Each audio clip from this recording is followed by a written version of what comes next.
નમસ્કાર, સમય news YouTube ચેનલમાં તમારું સ્વાગત છે. વિપક્ષે કેજરીવાલના જામીનનું સ્વાગત કર્યું અને ભાજપે કહ્યું, યાદ રાખજો, તમારે પાછા જેલમાં જવું પડશે.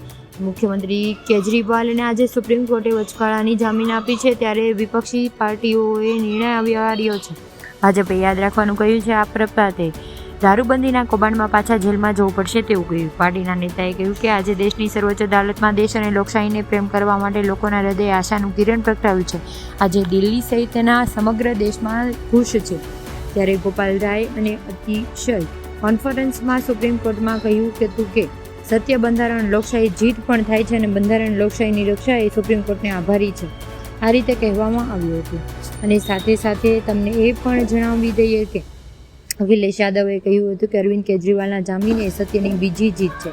પશ્ચિમ બંગાળમાં મુખ્યમંત્રી મમતા અને બેનર્જીએ કહ્યું વર્તમાન ચૂંટણી માટે ખૂબ મદદરૂપ થશે. આ રીતે ભારતીય જનતા પાર્ટીને યાદ અપાવ્યું છે કે મુખ્યમંત્રી ભ્રષ્ટાચારના કેસમાં 2 જૂન ફરી જેલમાં જવું પડશે. તમને જો મારો આ વિડીયો પસંદ આવ્યો હોય તો સબસ્ક્રાઈબ કરો.